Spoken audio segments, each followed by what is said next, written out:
Hey everyone, it's Dr. Dan, and today we're talking about the absorption of vitamin D. And if you watch till the end of the video, we're going to talk about other minerals and vitamins you can take to help the effect of vitamin D become more pronounced. When do I take vitamin D? I feel like that's the question of 2023, I'm telling you.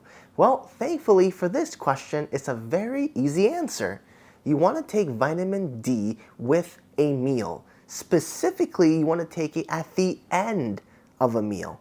The reason for this is because, as you may know, vitamin D is actually fat soluble. What that means is fat, you need to have fat present for it to be soluble, meaning to actually be absorbed and broken down.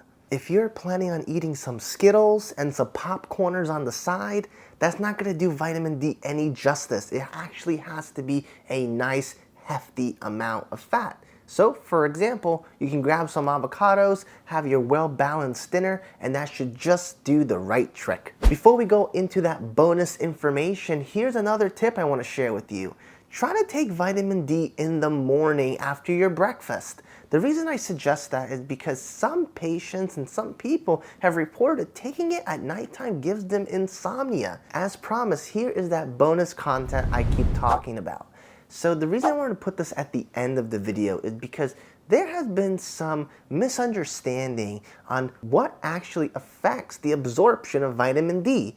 Like we just talked about, it needs to be in a fat environment. It needs a lot of fat for it to actually break down.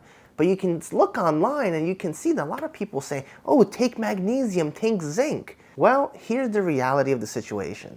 Zinc and magnesium don't actually have anything to do with the absorption of vitamin D. So that information, it's technically not correct. Zinc is actually needed for vitamin D to bind to the vitamin D receptor.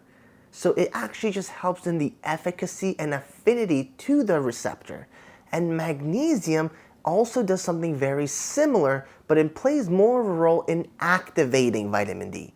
So even though you could be absorbing all the vitamin D, you're doing everything right, if you have low zinc or low magnesium, guess what? It doesn't actually get activated. That's why it's always recommended to grab some chia seeds, some nuts, some dark chocolate for that magnesium, but not Hershey's dark chocolate. I just saw you reaching for that. 70% dark cocoa. That's exactly what you need.